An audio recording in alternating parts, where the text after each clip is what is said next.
Hello my dear friends, we're here making one more video to deconstruct the globe earth model, which makes no sense at all. So let's look at this video really quick. Let's consider a flight from Japan to Brazil or from Brazil to Japan. We're here at the Great Circle Map website. This is São Paulo, my hometown, Tokyo, Japan, where I live. As you can see here, it's pretty much like right at the opposite side. It's so that when I call my mom sometimes in Brazil at 9 p.m. it's 9 a.m. where she lives, or when I call in the morning 10 a.m. it's 10 p.m. where she lives there. So we are exactly on the opposite side of the earth. 24 hours, almost 24 hours, 25 hours flight time. Alright, so we're going to compare here on the ball earth and on the flat earth map. You're going to see which one makes more sense. So here in Google Maps, it shows that it takes about 24,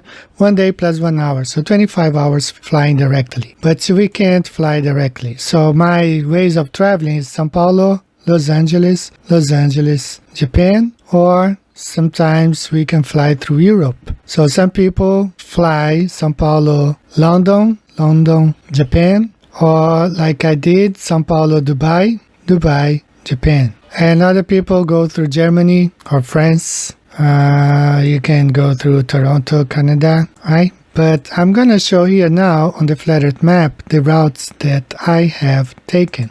So here we are with the flat earth map. São Paulo, these are the routes that I have already flown. I have flown São Paulo, Dubai,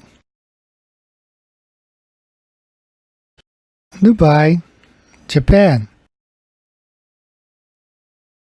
I have also flown São Paulo, Los Angeles, Japan. Going back to Brazil, flying from Japan to Detroit, Atlanta, Brazil. Okay, these are the routes that I have flown. Now, let's consider for a second if it would be possible. Let's just consider that it could be possible to fly directly from São Paulo to Japan. For this reason, I drew this red line here. Let's say the flight takes 24 hours flying from São Paulo to Japan. But since there are no airplanes that fly 24 hours, let's make a stop right in the middle, somewhere here in Canada, okay? So let's suppose this flight flies for 12 hours, stops right here in this island, Canada, refueling in 1 hour, 2 hours. When I stopped in Los Angeles, we stopped for 2 hours for cleaning the airplane, and then the plane flies for the remaining 12 hours to Japan. So this is how the flight goes on the flat earth map. Let's now look from another perspective. Suppose this is a direct it's a flight that flies the red route with one stop right in the middle here in Canada. So the airplane takes off, stops in Canada, 2 hours, refueling, cleaning of the airplane, and then 12 more hours to Japan. Now this is what we observe. Once the airplane takes off, the captain levels the plane, has the plane on the automatic pilot, and the plane flies straight. Stops right here. And then the remainder of the trip, another 12 hours to arrive in Tokyo. This is considering that the flight would make a stop right here in this region in Canada. Right, if it could be possible this route. It's not. We fly São Paulo, Los Angeles, Japan, or through Europe. Okay, these are the routes that we have. Okay, so this is how it looks like on the flat earth map. And now it's very important for you to understand that the airplane, there is a gyro in the airplane that maintains its rigidity in space always level. So let's watch this short animation. To understand any gyroscopic instrument, you must understand the principle of the gyroscope. It consists of a rotor mounted in a gimbal. The rotor can spin in one plane only. When another gimbal is added, a second plane of movement is possible. And when this assembly is mounted in bearings, the rotor has 3 planes of movement and can assume any possible attitude. This is now a freely mounted gyroscope. A spinning gyro has 2 important properties: precession and rigidity in space. All of its practical applications are based on these 2 properties.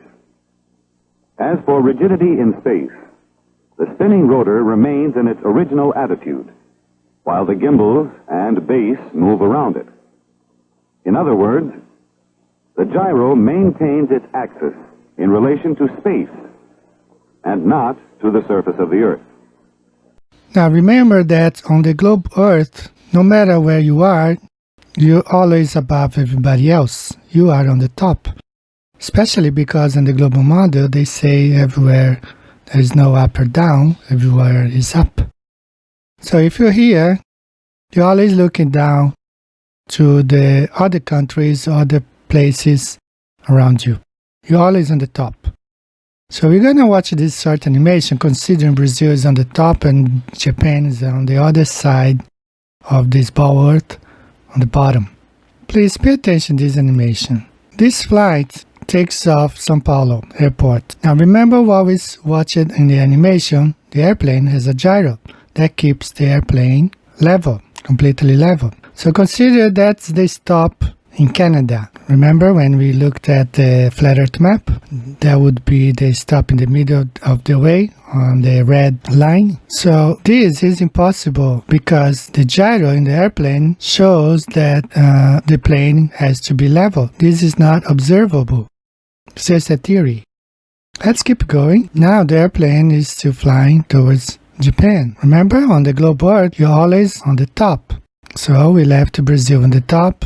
We are now arriving in Japan on the bottom, upside down. It takes a lot of faith to believe the globe model because nowhere is this observable. And it's contrary to what we just saw about the gyro. The gyro maintains its rigidity. An airplane cannot fly curving without the gyro demonstrating that it's pointing down. An airplane does not fly sideways, does not fly upside down, as we saw here. It does not land sideways and doesn't land upside down on an imaginary globe. Here we have 2 lines, one representing a flat earth on the flat earth map, one representing on the globe earth map. I want to thank an architect in Brazil who has designed this animation, flat earther, behind great projects in Brazil, but he has been dedicating his time to make these animations demonstrating the error that it is to believe that airplanes point its nose down, an airplane flies straight.